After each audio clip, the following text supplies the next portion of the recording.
дар мавҷ барномаи иттилоотии хабар.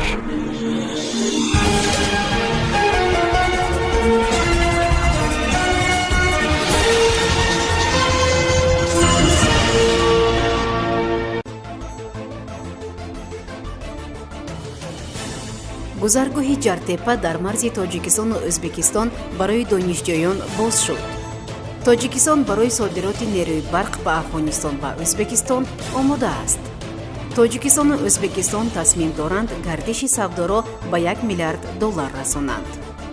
се корманди гумрук барои талоши қочоқи 90 кило тиллою садҳо ҳазор пул боздошт шуданд. дар фаронса ниқоберо омода карданд ки коронавирусро дар 4 соат мекушад. миллиард сол дар 40 сония олимон тағйирёбии заминро нишон доданд. даъвати кишвардори миср аз мардум беш аз 2 фарзанд таваллуд накунед. бо шарҳи пурраи хабарҳо бо шумо ҳастам Юниса Атамбоева. салом. донишҷӯён аз ӯзбекистон шурӯъ аз 17 феврали соли равон имкон доранд тавассути 4 гузаргоҳи марзӣ ба тоҷикистон ворид шаванд. гузаргоҳи сарҳадии ҷартепа дарҳои худро барои гузаштани донишҷӯён аз ӯзбекистон ба тоҷикистон боз кард, хабар медиҳад хадамоти иттилооти бахши гумрукии вилояти Самарқанд. таъкид шудааст ки донишҷӯён аз 17 феврали соли 2021 иҷозаи убур аз марзи байни ӯзбекистон ва тоҷикистон мегиранд. қаблан донишҷӯёни ӯзбекистони танҳо ба воситаи нуқтаҳои назди сарҳади сари осиё, ойбек ва сарбанд вориди тоҷикистон мешуданд. мушаххас карда нашудааст ки оё донишҷӯёни тоҷик аз ин гузаргоҳ ба ӯзбекистон гузашта метавонанд ё не. ёдовар мешавем ки қабл аз ин гузаргоҳи ҷартепа барои интиқоли колоҳо боз шуда буд. аз моҳи январ мошинҳои боркаш метавонистанд аз он убур кунанд, аммо барои афрод убур ғайриимкон буд. дар соли 2021 ҷумҳурии тоҷикистон ният дорад ки ҳаҷми содироти нерӯи барқро ба 2 кишвар афзоиш диҳад, гуфт Маҳмад Умар Асосода, муовини аввали роҳбари барқи тоҷик зимни нишасти хабарӣ. ба иттилои манбаъ бо идораҳои масъули Афғонистон ва Ӯзбекистон дар бораи интиқоли нерӯи барқ шартнома ба имзо расидааст. ба гуфтаи Асосода, дар ҳоли ҳозир ҳар рӯз ба Афғонистон 50 мегаватт нерӯи барқ содир мешавад. аз моҳи апрел ба нақша гирифта шудааст ки ҳаҷми интиқоли нерӯи барқ ба 400-450 мегаватт расонида шавад. қувваи барқ ба Афғонистон тавассути 2 хатти интиқоли барқ 110 киловолта ва 220 киловолта содир карда мешавад.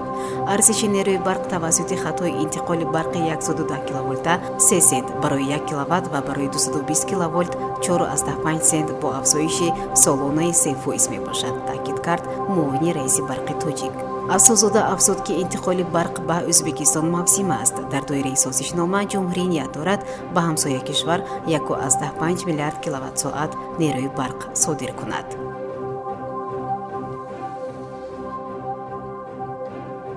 тоҷикистону ӯзбекистон доир ба беҳбуд намудани шароити рушди ҳаҷми савдои мутақобила, тариқи тадриҷан бекор намудани монеаҳои техникии мавҷуда ва таъмини дастрасии мусоид ба маҳсулоти истеҳсоли кишварҳо ба бозорҳои ҳамдигар ба мувофиқа расиданд. давлат Али Саид, муовини аввали сарвазири Тоҷикистон, ба таври маҷозӣ бо Сардор Умурзоқов, муовини сарвазир ва вазири сармоягузорӣ ва савдои хориҷии Ӯзбекистон мулоқот анҷом дод.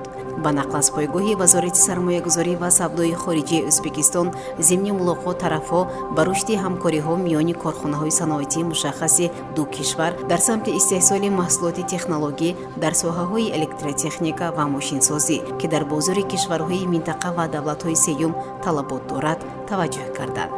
таъкид шудааст ки зимни мулоқот амалисозии лоиҳаҳо дар бахши ҷорисозии низомҳои худкори назорат ва ба ҳисобгирии нерӯи барқ, инчунин идоракунии фосилавии таҷҳизоти рӯшноидиҳандаи беруна дар иншооти саноатии Тоҷикистон аз ҷумлаи самтҳои дигари ояндадор арзёбӣ шуд. тарафҳо барои рушди ҳамкории муштарак оид ба беҳбуд намудани шароити рушди ҳаҷми савдои мутақобила, тариқи тадриҷан бекор намудани монеаҳои техникии мавҷуда ва таъмини дастрасии мусоид ба маҳсулоти истеҳсоли кишварҳо ба бозорҳои ҳамдигар ба мувофиқа расиданд.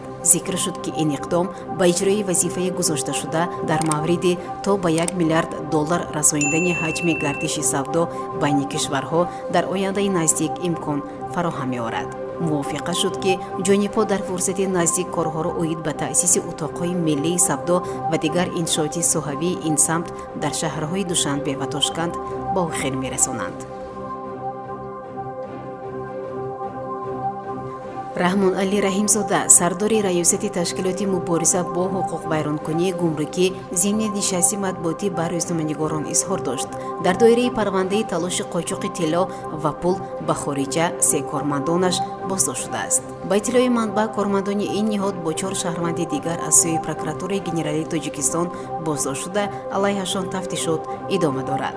қаблан Юсуф Раҳмон, додситони кулли Тоҷикистон, боздошти гурӯҳи қочоқбар бо наздики 90 кило тиллою садҳо ҳазор фунт стерлингро тасдиқ кард, ки дар фурудгоҳи байналмилалии Душанбе дастгир гардиданд.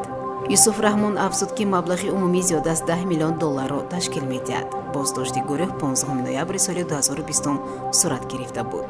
қаблан бархе аз манобеи Спутник Тоҷикистон гуфтанд, ин тиллову пулҳо аз Афғонистон ба Душанбе қочоқ шуда буд, мебоист ба Дубай баранд.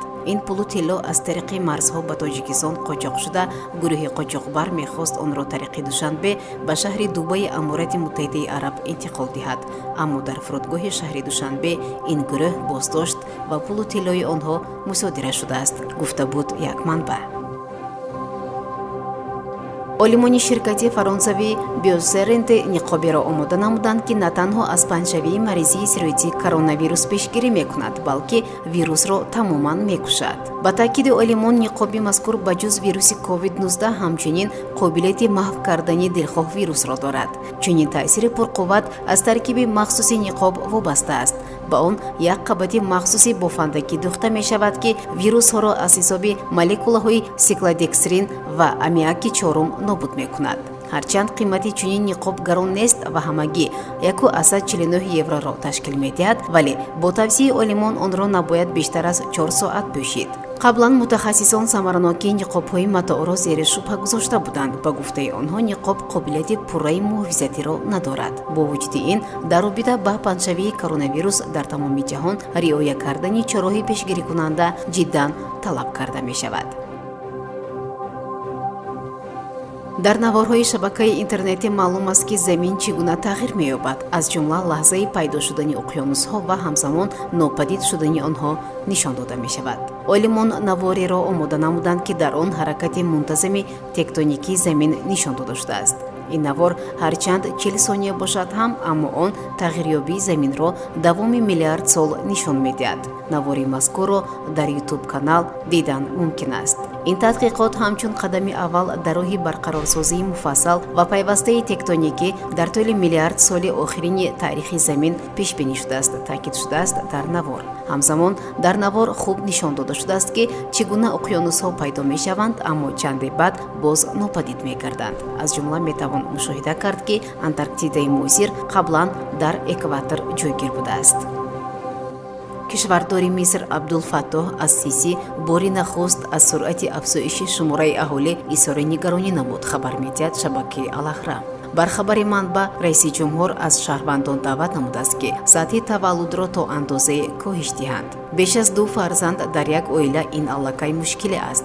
барои Миср афзун шудани аҳолӣ дар як сол набояд аз 400,000 нафар зиёд бошад, тавзеҳ додааст кишвардори Миср. ӯ таъкид намуд, ки агар ҳамасола шумораи аҳолӣ то 2 миллион нафар афзун шавад, шаҳрвандон имкони шароити хуби зиндагиро аз даст медиҳанд. феълан дар Миср беш аз 101 миллион нафар ба сар мебаранд. аз лиҳози шумораи афзуни аҳолӣ, Миср миёни кишварҳои араб дар мақоми аввал қарор дорад. дар ҷаҳон бошад, Миср дар синаи 14 меистад. шунавандагони гиромӣ, дар ҳамҷо барномаи иттилоотии хабар ба поён мерасад. барои ҳар яки шумо танзиятиву хонабодиро хоҳонем. то барномаи дигар шоду пирӯз бошед. хайр. барномаи иттилоотии хабар аз рӯйдодҳои Тоҷикистон, минтақа ва ҷаҳон огоҳ бош.